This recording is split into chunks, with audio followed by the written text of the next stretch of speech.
Hello, Easton, and welcome to the Rabbi's Roundtable. I'm Rabbi Peter Hyman, Rabbi at Temple B'nai Israel, and we are glad that you are here. We have a very interesting show. I know I say this all the time, but they really are interesting. I'm delighted that my first set of guests, they've been to the Rabbi's Roundtable before. This is not their first rodeo, so to speak.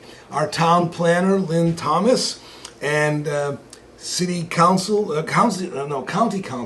City Councilman, yes. Ron Engel, and we're going to talk about a number of things. For those of you who don't know, Lynn is an Eastern Shore native who received his Bachelor of Science in Geography and Regional Planning from Salisbury University and has a Master's of Science and Planning from the University of Tennessee. That must have been a cool school to go to. Oh, it was terrific. Yeah, I'm sure it was. Lynn has worked in the private sector and in the public sector at the state, county, and municipal levels, including 30 years at the town of Easton. And man, over those 30 years, what you have seen and what you have helped implement, amazing. He has led or assisted in the preparation of a number of plans and ordinances in 4 states and the Cayman Islands. Oh, I love the Cayman Islands. I'll be quiet now. Including the past 3, soon to be 4, comprehensive plans and 3 zoning ordinances for Easton. He's been our town planner since 2011, and since 2014 he has taught classes on applied planning and smart growth as an adjunct instructor in the geography department at Salisbury University. Cool, welcome, thank you. Thank you, great to be back. And Ron Engel was re-elected councilman for the town of Easton, Ward 3, in May of 2019. He is formerly a private consultant in traffic safety. He most recently retired after 10 years as the director, traffic safety, for the Century Council, a national nonprofit organization founded by Americans leading distilled spirit companies and dedicated to fighting drunk driving and underage drinking. He has more than 30 years of experience and service with the National Highway Traffic Safety Administration and the U.S. Department of Transportation. He managed and directed the development and implementation of the Standardized Field Sobriety Testing Program and the Drug Recognition Program for Traffic Law Enforcement. He is a fellow in the Maryland Municipal League's Academy of Excellence in Local Governance, the University of Maryland, and the School of Public Policy. Thank you very much for being here. And let's just talk about what's coming up and what's happening. Let me start with you, Ron. Okay. I understand that the town and our elected officials will be hosting neighborhood meetings to review the next iteration of Easton's 10-year comprehensive plan. That's true. And before we get too far, I want everybody to see what this thing is. This is the comprehensive plan. And you see it's dated 2010, which means it's been expired for quite some period of time. It was really designed to go through 2016, and the state allowed us to go up to 2020. So that's what we're working on. Okay.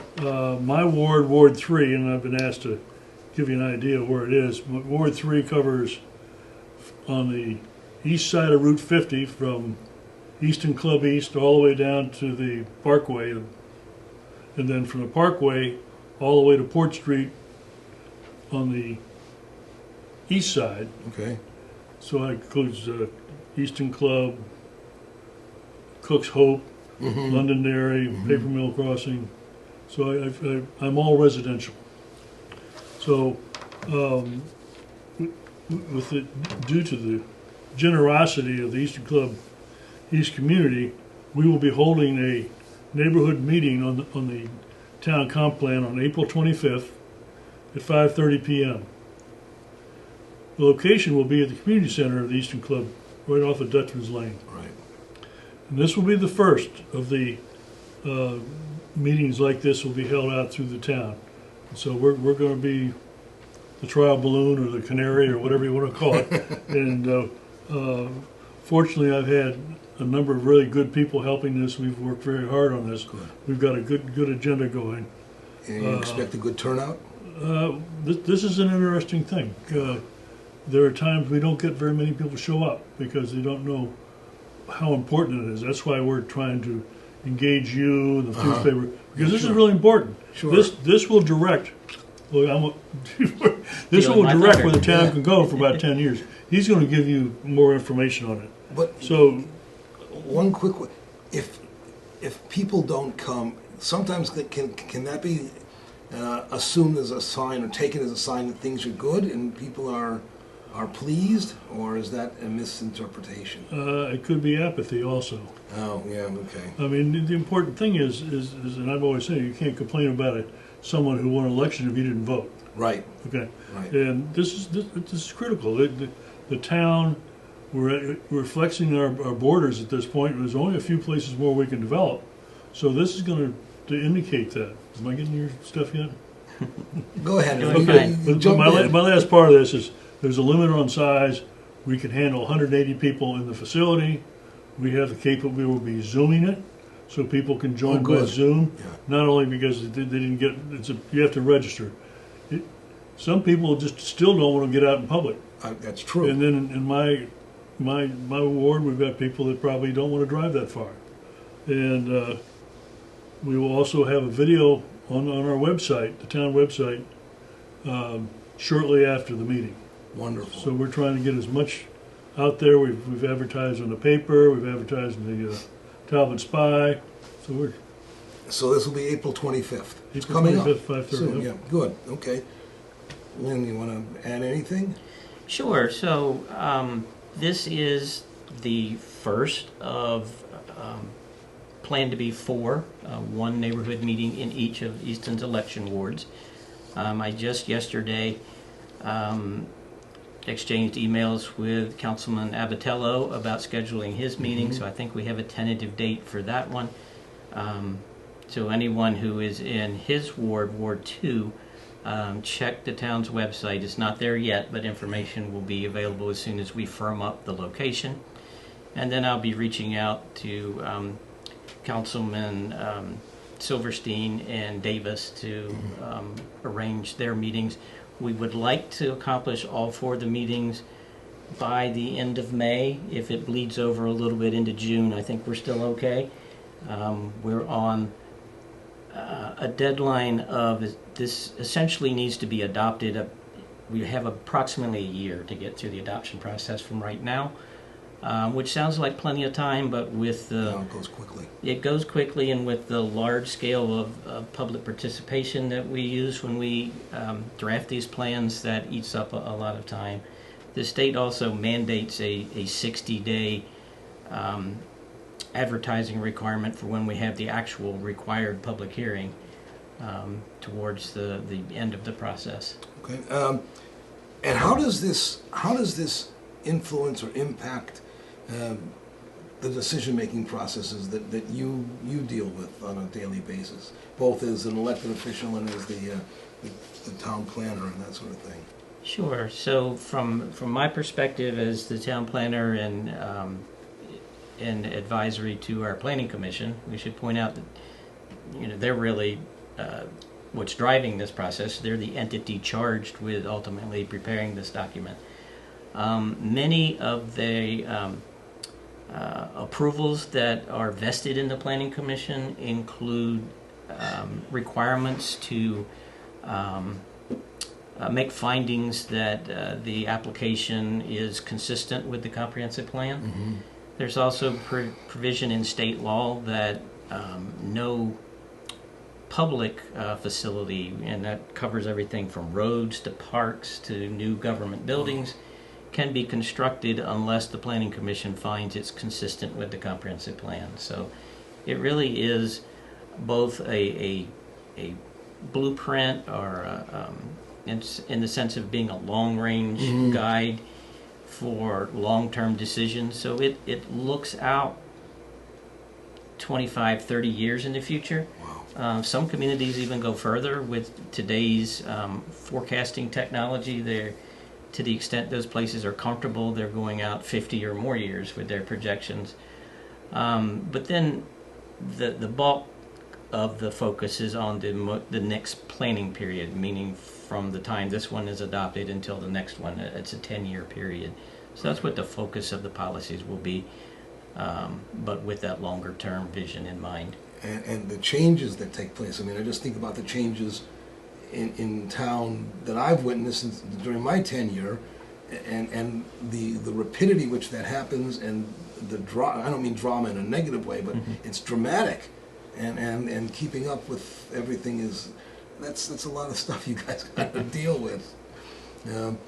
Ron, any comments that you want to make? Well, I got ahead of myself earlier, and I didn't name the neighborhoods. I think that's fine. Go ahead. But the public can get information on this from the town website, and it's on the 2023 Comprehensive Plan Update section on the town website. And we are going to try to keep it as current as we can.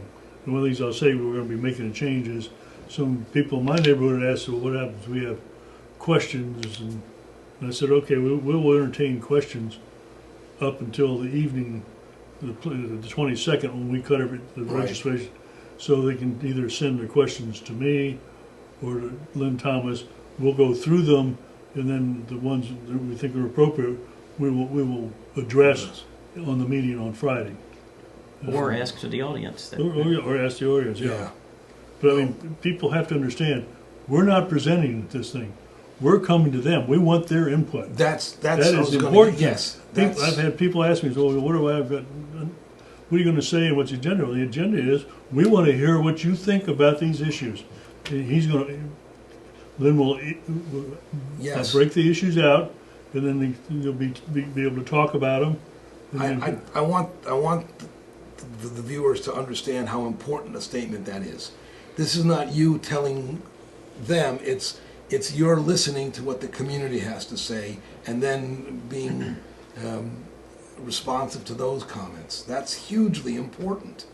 Well, we don't want to go down 3 years from now and say, well, why didn't you put this in there? And say, what did you do? Well, I thought about it. Right. Well, tell us. Exactly. Right. And exactly. That's how the community works. And exactly. And this goes back over 25 years. So the first comprehensive plan I worked on was the first one where the Planning Commission at that time, the late John Ford was the chairman of the Planning Commission. Oh, yeah.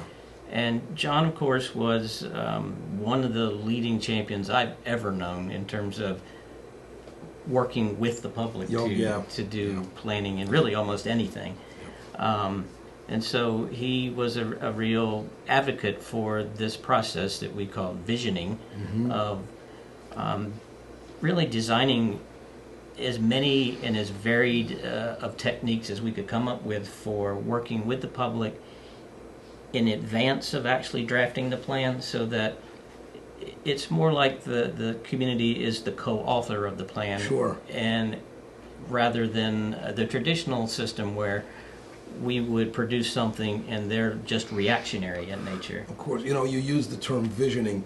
I'm sorry to become the clergy person that I am, but there's one of my favorite lines in all of the book of Proverbs is, where there is no vision, the people perish. Yes, sir. Right? And this speaks to that, the fact that it's an ancient text has no bearing on the fact that it's relevant and applicable. And is there a minimum number or a maximum number of citizens that can register for the in-person event? It's 180 can register. 180. All right. And then they can go online and Zoom. Yeah. Okay. Anything else you want to talk about in terms of what's going on and how to make this more effective? Sure. I will add that this is just one of the opportunities for the public to provide input. The website that Mr. Engel mentioned earlier, on the town's website, if you go to on the home page on the left-hand side, there is a link or a bubble that you can click on to go to the comprehensive plan update section. We will keep that current with opportunities for input, announcements of future meetings, etc. Currently, we have 2 surveys that are posted. The first one we posted already has just about 500 responses, which I think is great. Yeah. That's on the bigger picture, kind of general issues that are on people's minds as we go into this. And then the second one is a little more specific. It's on what we have loosely termed quality of life issues, where we're asking folks for their opinions about, what is it that is attractive about Easton? If you're not from here, what brought you here? Those sorts of things. And we intend to post probably 2 or 3, perhaps 4 more, each a little more specific and topic specific. So we envision one on transportation, on housing, things like that. We also envision one, in addition to the neighborhood level meetings, one townwide meeting besides the regular public hearing. So more kind of a town hall type meeting. Good. Will there be lots of opportunities for interactive exercises, maybe some mapping exercises, something like that. The idea is to make them as varied and as interesting as possible for us to get meaningful input from folks. Wonderful. When people ask me, why did I come here? How did I say, by great good fortune. So, no, I really do. It's, how did I get here? Good fortune. So, anything else, Ron? Yeah, I want to follow up a little bit with what Lynn was saying, dealing with quality of life. It's like people say, there's no such thing as a stupid question. And if you have an issue that impacts your quality of life, well, get on down here and let us know about it. We're not clairvoyant, and we want to react as best we can, but we can't react to something unless somebody tells us about it. That's exactly. That's really important. No stupid questions. All questions are motivated by somebody needing some kind of an answer. Absolutely. Thank you. Anything else? I don't think so. Just reach out, participate. We truly want to hear. I know it's very important to the Planning Commission. They're charged with this, but they don't take that charge lightly, and they want to make sure that whatever decisions they ultimately recommend to the Town Council has been directed by the folks of our community at some level. Well, very important, very necessary for not only present but future realities. And as I've said to both of you before, you'll come back. Yes, sir. And we'll do more of this. I think this is important. We've been talking with Town Planner Lynn Thomas and Councilman Ron Engel about the future of our wonderful and beloved city, town, and I appreciate your time. Thank you for being in the Rabbi's Roundtable. Thank you. And we will be back, Easton, momentarily. I got the shot, man, because I believe in the science. I got vaccinated so I could hug my 5 kids and 14 grandkids. We all got vaccinated because we want to see you back in the theater. Well, as a survivor of COVID, I really did it for other people. I've also had the virus. I do not want it again. We got COVID, and then they sent me to Johns Hopkins. Oh my gosh, it's the worst thing anyone could ever go through. I genuinely feel like it's my patriotic duty to get vaccinated. Do it for your state, do it for your country, do it for you. I talked to my friends and family in India and Pakistan, and they don't have that access whatsoever. I'm tired of Zoom. You're tired of Zoom. It's my turn to take a chance. Take advantage of that privilege. Get the vaccine, please, for me, for your family. And I got it because of what she said. And we are back, Easton, and welcome to the Rabbi's Roundtable. I'm Rabbi Peter Hyman, and we have the pleasure of sitting with Wendy Palmer. Wendy is the Associate Executive Director with the YMCA of the Chesapeake. Yeah, right here in Easton. Right here in Easton, absolutely. And the viewers know my feelings about the YMCA. It's one of my... as I've always said, I love being the rabbi for the YMCA. You can laugh, but it's true. It's the best. We really love having you. It really is. Wendy has been executive director for the last 5 years. Yeah, coming up on my anniversary this month. Mm-hmm. And she oversees the chronic disease program, coaching a program called Rock Steady Boxing. And we're going to talk about that. And it's Parkinson's Awareness Month. Correct. We're going to talk about that and how they intertwine and interact and why it's important. And something I just learned, you are the owner and operator of Latitude 38. Yeah, 31 years. I can't believe it. You were 12 when you started. Exactly. Yeah, exactly. and which is a restaurant in Oxford, Maryland. And she is married. She has she and her husband have 2 adult daughters. And as it says in her resume, 1 goofy dog. 1 goofy dog. Oliver, he's a Shorkie, Shih Tzu, Yorkie mix, and he's, full of personality, as all little dogs are. Well, we are delighted to have you at the Rabbi's Roundtable. Thank you for taking the time. Thanks for inviting me. No, and when I first heard about this, I thought, wow, this is something we need to communicate to the public. This is important. As I said, it is Parkinson's Awareness Month, and let's talk a little bit about that, how the program interacts with the Y is doing with this, and how we can become better informed, and we all know people who may, if not now, may at some time need this kind of a program. That's right. So my message is, if you know anybody that's been diagnosed with Parkinson's or is living with Parkinson's, get them to the YMCA. Bring them in to see me, have them reach out. I'll be happy to talk to them about our programs. These programs are offered free to anyone in our community, which is huge. Yep. But the significance of these programs is that folks with Parkinson's really need to be exercising every day, at least 5 days a week, but to a level of higher intensity than somebody just going in and getting on a treadmill or a bicycle. We get them into the classroom and we move them with high intensity and explosive movements, hence the boxing. And everybody thinks, oh gosh, is it contact boxing? No. But I will say... And you brought show and tell. I brought my gloves because it's important to know that every athlete that puts on the gloves, the first thing they do is they find their power, and it's like a superpower. We get these gloves on and we start to move, and you're changed by that first tap of the gloves. We are trained, all of our coaches are trained in this program. We deliver the course twice a week, and then on the off days, they are given sort of an exercise regimen to follow in the gym on their own, or they can become involved in our Pedaling for Parkinson's, which is a separate program. Again, the high intensity level. We ride for about an hour and we push our bodies pretty hard. Sure. We get an average of like 10 to 12 miles, 15, some of them get 15 in that hour.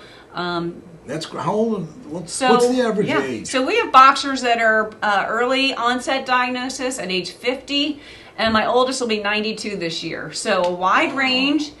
We have 2 levels. One level is called the low impact, so you can do the whole class modified and seated.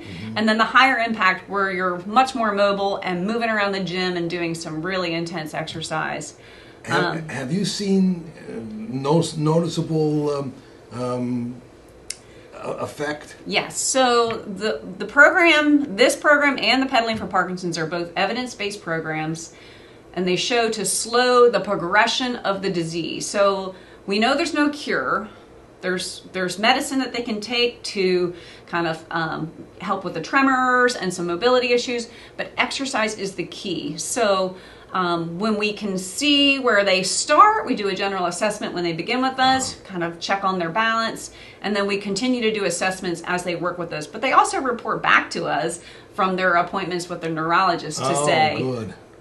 What are you doing? Keep doing it, because they give them a scale or a rating on the scale, and many of them come back and say, I have improved, or I have held my own. So really just maintaining is better than losing, and that's what the true message is to get moving, wonderful. Stay moving, don't stop, because my message to all of them, and it's such a great bunch, we started 4 years ago, four boxers, we're now up to 32 right here in Easton, and it's just the best time. It's the highlight of my week. And yesterday we gathered. It was World Parkinson's Day. We gathered in the park, invited all of our family and friends to join us, and just took a couple laps around the track and enjoyed the sunshine and just enjoyed each other's company. So not the intense workout that they're going to get today, boxing. But we're so proud of the program and love to see them moving. That's so wonderful. For those who might not know, talk a little bit about what Parkinson's is. Okay, so it's a neurodegenerative progressive disease. Right. So typically your body produces the dopamine that you need for every movement, every intentional movement that we don't even think of doing, walking, talking. So that is not producing in their bodies the way it produces for us, so they have to take those medications to help them produce the dopamine and to move more freely. So bottom line is they have to participate in exercise. The medication is not enough. And I really find that on top of it, not only is it great for them physically, but it's great for them emotionally, mentally, this emotional fitness, this mental fitness that we talk about. Because you can get a diagnosis, I don't care what age you are, and it can be devastating. Absolutely. So take it in, give yourself a little time to take it in, but then get moving. Because once you're with people that know what you're facing, there's the camaraderie in that class that you'll never be able to replace in another way. There's just something magical about that. There's a shared experience. When you say I feel your pain, the people that are doing that actually that's legitimate. Absolutely. And the other thing I will note is that locally there's a support group that meets online. Since COVID, they've all been meeting online, and we're really proud of that group as well because Jack Harold is leading that and brings in some really phenomenal guest speakers into that Zoom meeting monthly. Wow. And these folks give of their time free of charge to join this support group and lend a hand in any way they can, not just for the person living with PD, but for their caregivers as well, because that can be really hard, especially as the disease progresses. So I think it's important that you get with a community that can support you and help you live a beautiful life, because just because there's a diagnosis doesn't mean that you have to stop doing. Right. You can do anything you want to do. You just have to move and believe in it. And so we're proud to say that the YMCA has expanded these programs into Queen Anne's County. So we have 2 programs for Rocksteady there. Oh, wow. Kent County is running the boxing program at their beautiful new facility. Which is beautiful, by the way. Outstanding. Yes. So they have the boxing program there twice a week, as well as the pedaling for Parkinson's. Easton has both, and that's 5 days a week happening. And then we're just really thrilled to keep expanding that. Cecil County, all the way up in Elkton, is offering an aquatics class for people living with Parkinson's, as well as a pedaling for Parkinson's. So we're branching out across the YMCA of the Chesapeake, and we'll continue to work hard to bring it to others. Well, I'm not surprised, because the Y is such a foundational, especially in our area, such a foundational organization that does such amazing work. Yourself, Robbie, Jen, Derek, everybody just has a vision of community, and it's wonderful to be a part of it. And I'm not surprised that the Y is taking a leadership position in this for a lot of reasons. Yeah. If people want to get a hold of you, what's the best way? Yep, they can either call to our location in Easton here at White, Washington, 410-822-1515, or they can email me, and that's wpalmer@ymcachesapeake.org. And I will just finish with the glove shows on the back the Statue of Liberty wearing a boxing glove, and it just says "Fight Back." But the gentleman that came up with this program, he was diagnosed at age 40, which is early onset. But he said the Statue of Liberty means hope, and that's what this program means to a lot of individuals. So we say, in this corner, hope, boxing. Yep. Yeah. A powerful, important message. And I certainly know from my experiences professionally, clergy, that's when you can give people hope, you give them a lot of different things. Absolutely. So, we've been talking to Wendy Palmer. Wendy is the Associate Executive Director at the YMCA. Thank you for taking time. Thank you for sharing this with us. I think it's really important. And if there's anything else you want to share, you'll come back and talk about it. I'd love to. I'd love to. Just keep telling friends that we exist, that this program exists, because we want to help as many people as we can. And I will note that if travel is an issue, we're still teaching hybrids. We're doing a virtual option as well as in person. So we have some folks that they struggle with transportation. So we're still meeting their needs at home, keeping them safe and keeping them moving at home. So wonderful. Oh, how inspirational. Thank you. Thank you. For you and for what you do and for what the Y does. It makes a difference in the lives of our population and in our community. Thank you. We have been talking with Wendy Palmer. As I said, Wendy is the Associate Executive Director at the Y. Does great work, and again, another reason to embrace and enjoy what the community has to offer. You'll be back at the Rabbi's Roundtable, I promise. I hope so. And Easton, we will be back momentarily.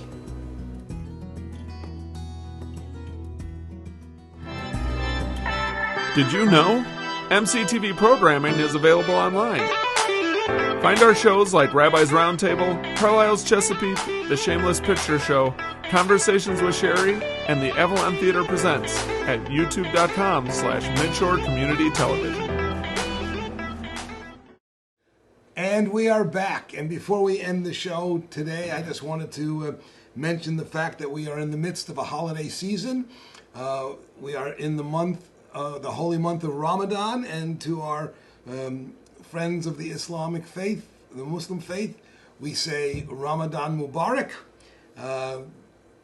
At the time we are taping right now, this coming Sunday is Easter Sunday, and we wish everybody a happy and a healthy Easter.